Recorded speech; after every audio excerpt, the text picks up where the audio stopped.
ada masa transisi yang kita masih harus hati-hati. Saya tidak ingin kayak negara-negara lain langsung buka masker. Enggak. Dengan mengucap Bismillahirrahmanirrahim pada pagi hari ini, secara resmi saya buka rapat koordinasi nasional transisi penanganan COVID-19 dan pemulihan ekonomi nasional tahun 2023.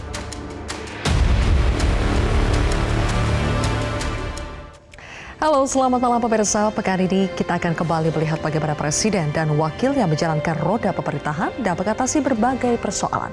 Bersama saya, Zilvia Iskandar, inilah program President's Corner selengkapnya.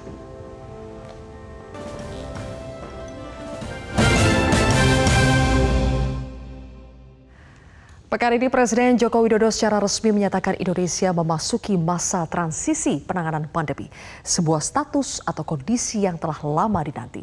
Sebelumnya, beberapa kali Presiden Jokowi berbicara mengenai transisi dari pandemi menuju endemi. Sayangnya, kondisi di lapangan belum sejalan dengan harapan Presiden Jokowi.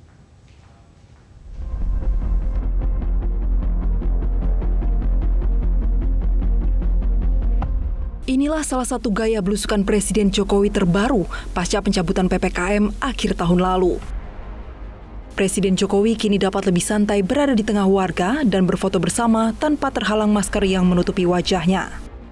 Dalam ruangan tertutup pun Presiden Jokowi tampaknya merasa penggunaan masker tak dibutuhkan lagi. Pekan ini, Presiden Jokowi secara resmi menyatakan Indonesia berada pada fase transisi penanganan pandemi. Oleh sebab itu, setelah PPKM kita cabut di akhir tahun 2022, masa ini adalah masa transisi. Dengan mengucap Bismillahirrahmanirrahim pada pagi hari ini, secara resmi saya buka rapat koordinasi nasional transisi penanganan COVID-19 dan pemulihan ekonomi nasional tahun 2023.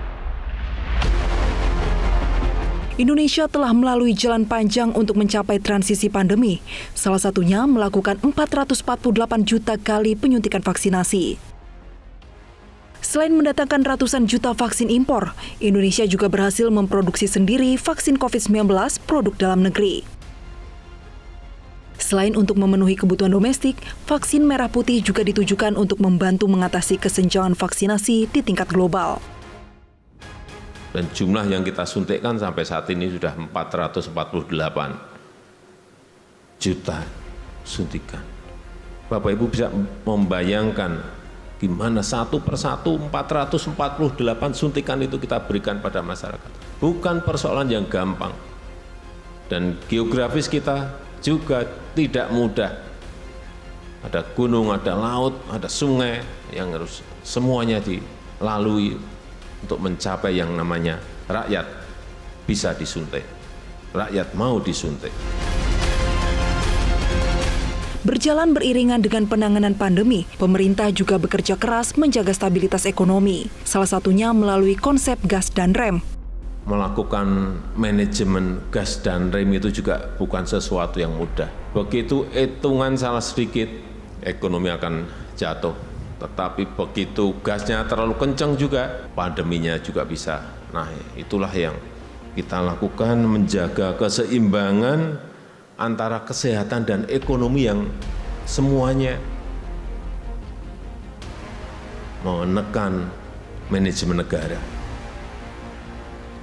Tidak mudah. Presiden Jokowi melakukan berbagai cara dan upaya agar pandemi tak melumpuhkan ekonomi, seperti melalui program adaptasi kebiasaan baru pada 2020.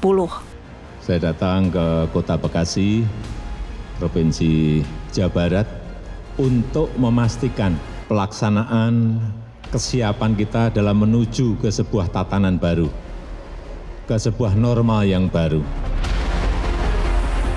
Sayangnya kondisi di lapangan tidak sejalan dengan harapan. Kurva pandemi terus naik turun dan kita harus mengalami sejumlah lonjakan kasus. Harapan untuk segera mencapai transisi pandemi beberapa kali diungkapkan Presiden Jokowi, seperti saat meninjau vaksinasi pelajar di Yogyakarta pada September 2021. Karena kita tahu bahwa COVID ini tidak mungkin akan hilang dan oleh sebab itu kita harus mulai menyiapkan transisi dari pandemi ke endemi dan juga mulai belajar hidup bersama dengan COVID. Menjelang arus mudik 2022, pandemi tampak mulai stabil melandai.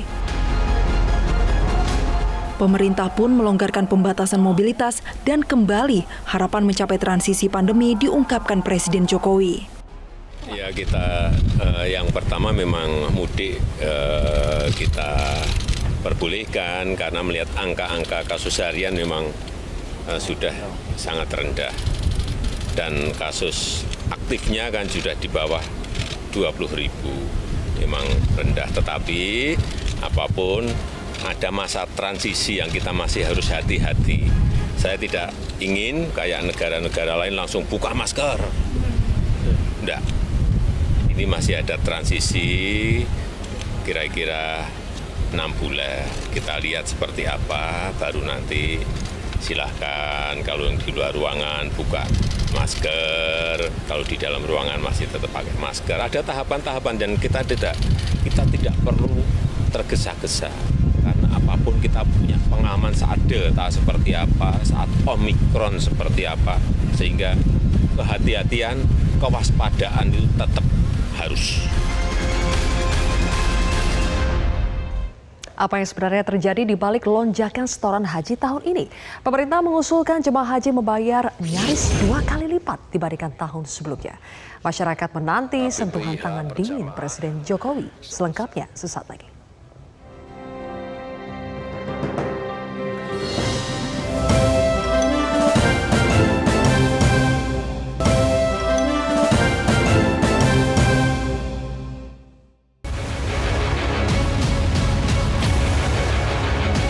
Untuk tahun ini pemerintah mengusulkan rata-rata BPIH per jamaah sebesar. Nah, kalau itu dibiarkan nanti pokoknya akan keambil. Nanti haji yang berikutnya nanti tidak akan bisa lagi diberikan lagi subsidi.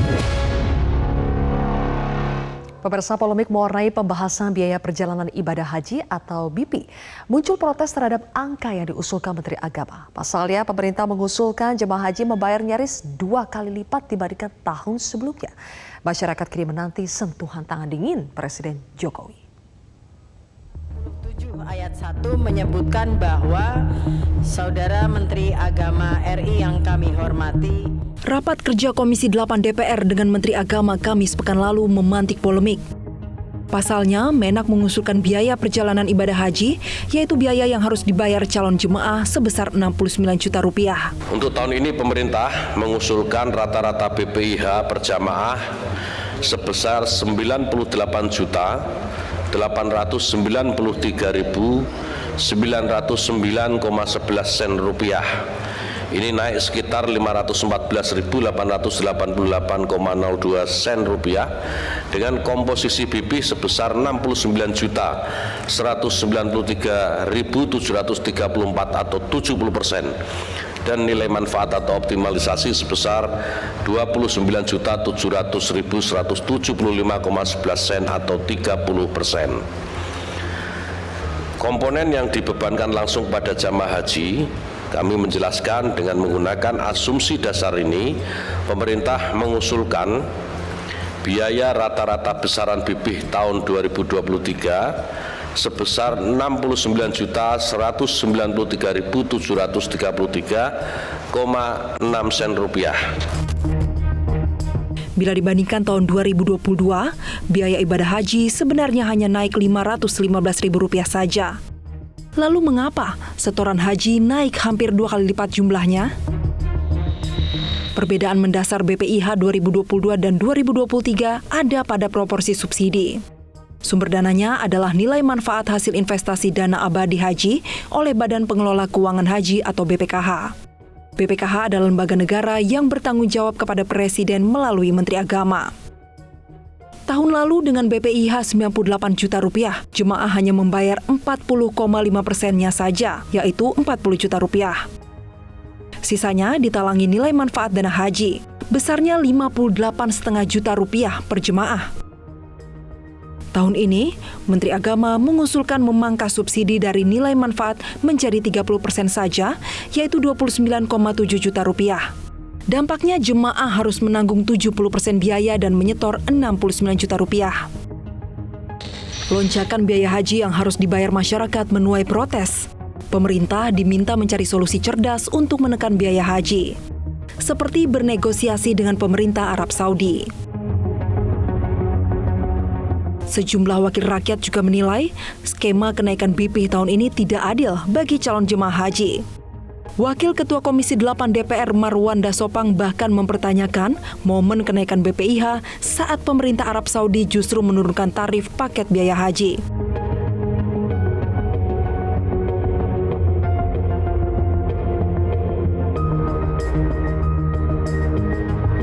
Namun Presiden Jokowi pekan ini menjelaskan biaya haji belum resmi diputuskan. Pemerintah dan DPR masih melakukan kajian sehingga masyarakat diminta bersabar menunggu kepastian. Biaya haji masih dalam proses kajian, itu belum final udah rame. Masih dalam proses kajian, masih dalam proses kalkulasi.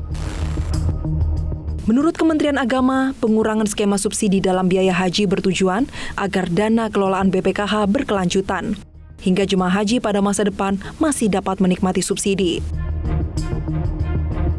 Kepala BPKH juga sepakat pengurangan subsidi biaya haji sangat masuk akal.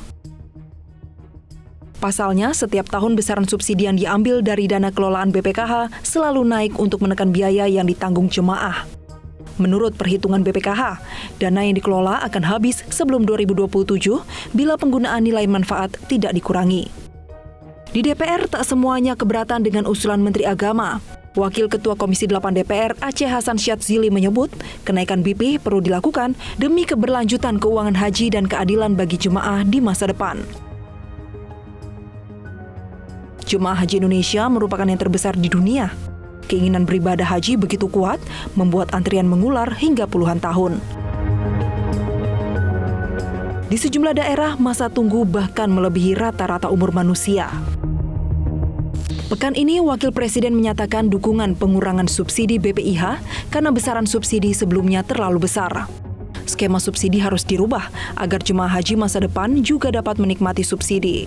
Kemarin itu subsidi yang diberikan pada ongkos haji itu terlalu besar, 59%. Ya, kemarin ini. Karena itu maka hasil optimalisasi daripada pengembangan dana haji itu menjadi terambil banyak. Nah, kalau itu dibiarkan nanti pokoknya akan keambil. Nanti haji yang berikutnya nanti tidak akan bisa lagi diberikan lagi subsidi. Nah, oleh karena itu perlu ada penyesuaian harga yang kalaupun disubsidi itu tidak membuat kemudian terhentinya subsidi itu nanti. Jadi sustainability pemberian subsidi itu supaya tidak terganggu. Karena itu maka perlu ada penyesuaian. Nah, penyesuaiannya itu berapa? Itu saya kira yang nanti usul Menteri Agama mungkin sudah seperti itu. Nanti saya kira DPR akan membahas mana yang lebih tepat. Andai kata pun harus disubsidi, subsidi itu tidak mengganggu nanti subsidi-subsidi untuk para haji berikutnya. Di sisi lain, pemerintah sebagai penyelenggara haji wajib terus berupaya mengefisienkan penyelenggaraan ibadah haji. Pada 2009 misalnya, KPK mengumumkan 48 titik inefisiensi yang membuat ratusan miliar uang jemaah serta dana pemerintah raib setiap tahun. Kita juga tidak lupa, ada 2 menteri agama yang masuk penjara akibat tersandung kasus korupsi penyelenggaraan ibadah haji.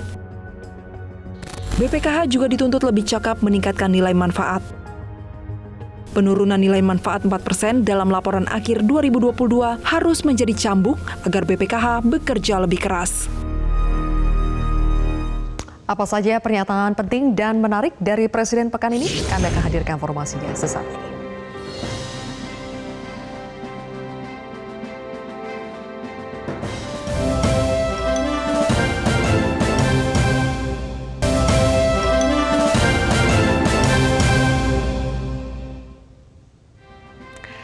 Pekan ini Presiden Jokowi berbagi cerita mengenai kondisi sulit di awal pandemi. Salah satu tantangan terbesar adalah memutuskan kebijakan lockdown atau tidak. Menteri 80%, Pak, lockdown. Karena semua negara memang melakukan itu. Enggak dari DPR, enggak dari partai, semuanya.